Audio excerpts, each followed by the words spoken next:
my lovely wolf pack. I am back with yet another video. Today I'm going to be talking about, as you can see from the title, I'm going to be talking about different types of dragons that actually existed or still does exist. Now, before we start this video, remember to like and subscribe to my channel. Follow me on everything, and I hope you will join our wolf pack is growing every day, and I thank you guys for it. Now, let's get to the video, shall we? First dragon we're going to talk about is the Asian dragons. Now, they're not like flying like you think we would, like with wings and whatnot.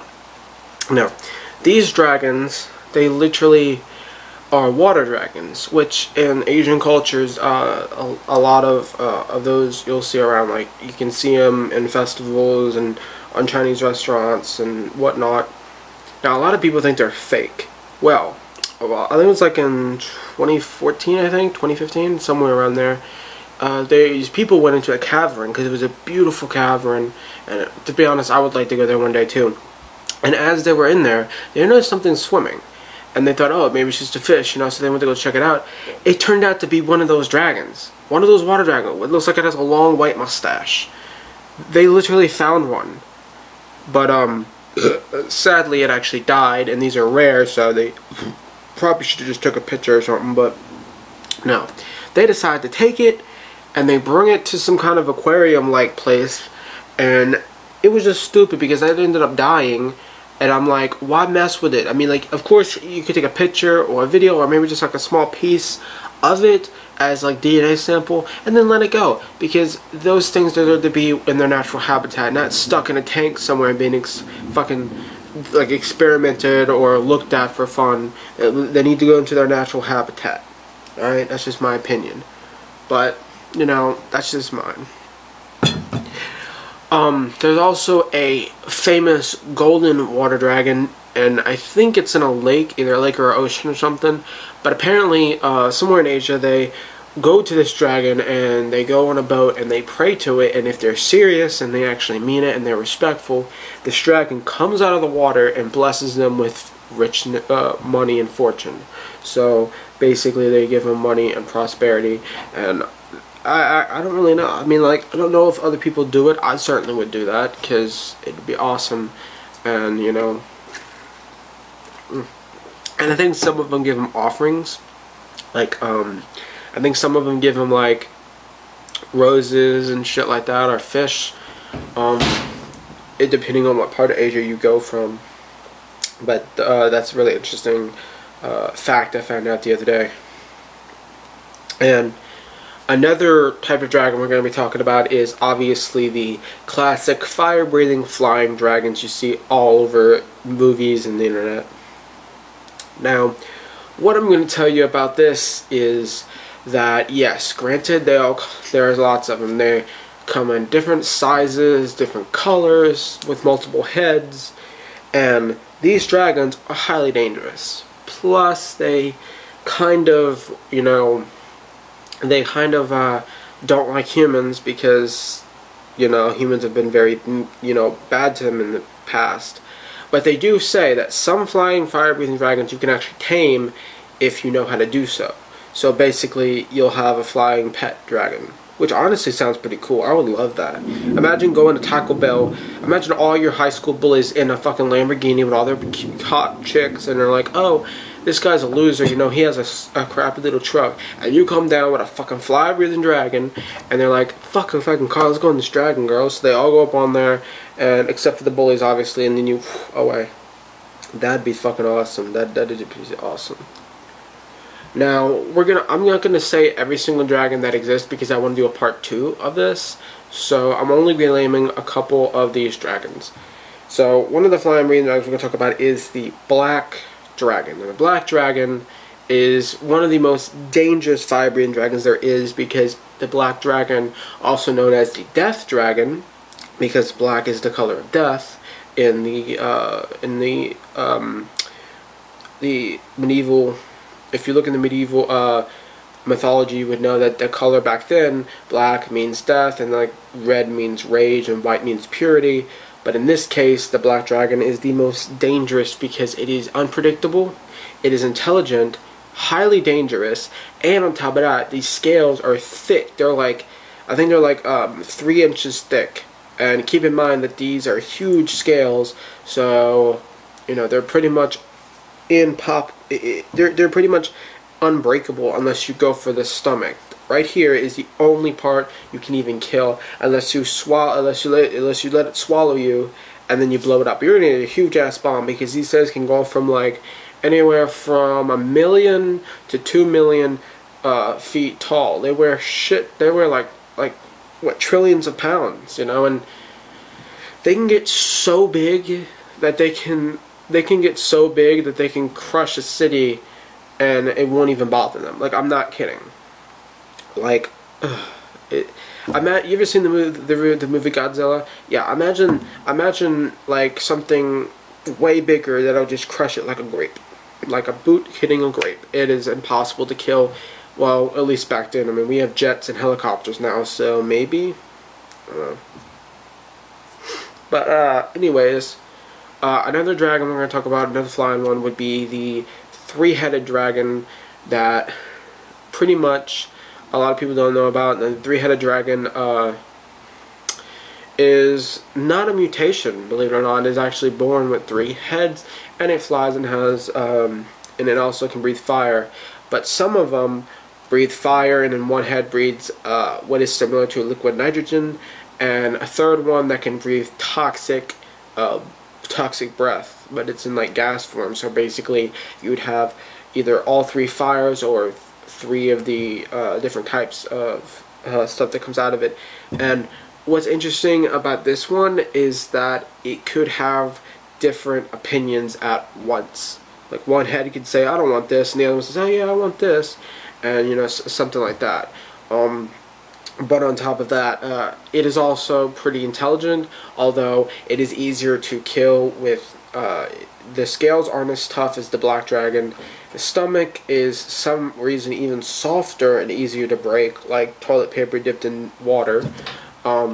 Its tail, believe it or not, is its greatest weapon, aside from the fire, because aside from all the fire breathing and gas breathing, whatever, the tail is, believe it or not, really its main source of defense, because it can swing and crack someone's head off.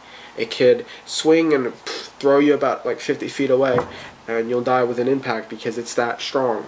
The only thing tough about it is that onto like the end, there's these little tiny spikes that will probably go through you, and I believe they're actually bone. They're not scales, they're bones, so there's bones coming out of its tail, and it's pretty weird. And this 3-headed dragon is very territorial about its eggs, which is the case with a lot of dragons. Coming up next, we're going to talk about the rainbow dragon. Now, rainbow dragon is also known as the fairy dragon because it is literally a rainbow. And believe it or not, this one flies too, only it doesn't breathe fire. And it's not really violent. It's been known to be very loving and supportive to humans. And back in the day, when these dragons would come around, it was a sign that the gods would send this thing down, and it would breathe what looks like a white light all over crops, and it would help them grow faster, and it would give them more crops. Sometimes one of the rainbow dragons or fairy dragon would breathe on people who were sick and heal them. And just basically, it's a friendly dragon. I decided to let I know that makes you know that not all dragons are evil. You know? Sorry, my allergies today. But, their scales are, like, not that thick, but they're really tough, but they're not really that thick. They're also been known to blend in really easy to their surroundings, and they like to live in either caverns or caves behind a waterfall. They've also been known to sleep in fields, and they do not have very sharp teeth. They have like barely these tiny little teeth, and the reason is because they don't have a mouth like other dragons. They have a beak like a parrot, or something like that. They have a giant beak, and they eat fish, and they don't really eat humans like a lot of other ones. They mainly just eat fish and other aquatic animals. Ah, damn it. But so it's a friendly dragon, you know, and it's been known to sometimes, I think it's sometimes it cuddles with either humans or livestock. So that's pretty cool. Another one we're going to talk about is the one I've been waiting to talk to you all about, the shape-shifting dragons. Yes, those exist, or did exist. I'm not sure if they do anymore, but I think they used to. Now, you might be asking, what is a shape-shifting dragon? Does it just shift into other dragons? No. A shape-shifting dragon would basically either be white, pink, green, or black. All those colors. And what they do is they can be a dragon that's huge, and they can shapeshift into a cute little dragon, depending on how their mood is. You know, and the most interesting fact about these dragons is that one of their abilities to shapeshift is to a human. When they're in their dragon forms, they cannot speak to us directly. They can only speak to us telepathically, and even then, it'd be only if you accept them into your mind. So basically, if you don't want them in your mind, they can't talk to you. But they can shapeshift into a human, only the human has reptile eyes and horns. It doesn't have any wings. It has a slight scale-like skin on the arms, face, and chest, and it even has a tail. But like I said, no wings and a normal mouth and whatnot. But they, you know, that's kind of a human-like creature, so they could talk to you directly, and you'd probably feel more comfortable. Now, granted, you should know that not all of these Egyptian dragons are friendly, but some of them are, and some of them aren't. And they've also been known to have the ability to kill, revive, or bring back the dead. But not... There's things that they can bring back the dead, but what's interesting is they only can bring back the dead of their own kind. They cannot bring back humans or other animals or plants. They can only bring back other shape-shifting dragons or other dragons in general, which kind of sucks, you know, but yeah. They also do not breathe fire. They mostly breathe highly concentrated light, which basically burns. So essentially they just... It kind of looks like a laser, only it's not a laser, it's not energy, it's just highly intense light. So it burns through pretty much everything. But coming up next, we're going to talk about another interesting dragon. We call it the green dragon. This one doesn't have any wings, but it does move pretty quickly on its legs. It doesn't have any wings, but it does have a huge fucking neck, sharp teeth, and a huge tail, for pretty much the same as the three-headed dragon before. It is the self-defense mode, and its scales are really intense. They're really tough, given the fact they have no wings, so their scales have to be tough in order to survive. Just like other dragons, you can kill it by hitting its stomach or exploding it with a missile, but these dragons mainly only really hurt humans if they get too close to their territory or they're young. But in most cases, they're actually pretty friendly. As long as you don't like bug them or anything, you should be fine. If you run into one and you're not near their cave, I'm pretty sure they'll just leave you alone. Sometimes they've been known to help humans, including what's interesting about them is that they have a saliva that a lot of people get from them, because the saliva of these green dragons have been known to help plants grow. You know, it's disgusting, but it's an interesting fact. Apparently their saliva helps any form of plant grow healthier, faster, and stronger.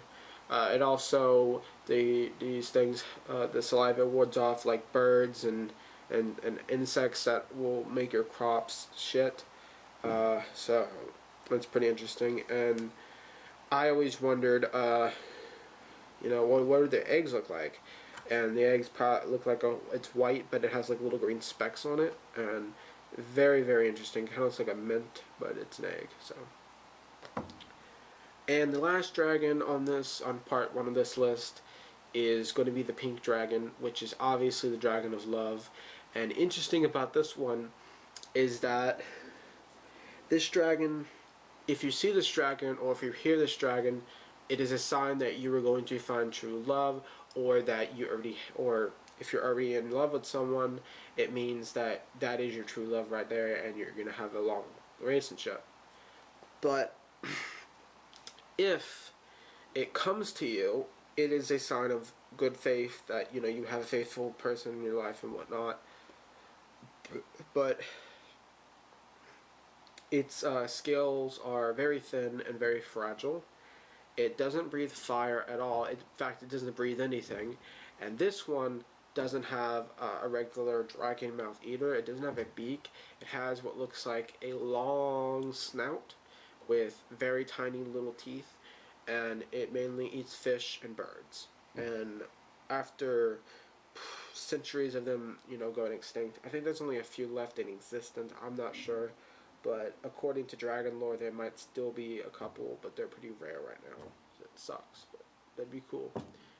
And if they fly around the city, it means there's a large population of people who are in, like, have their true love.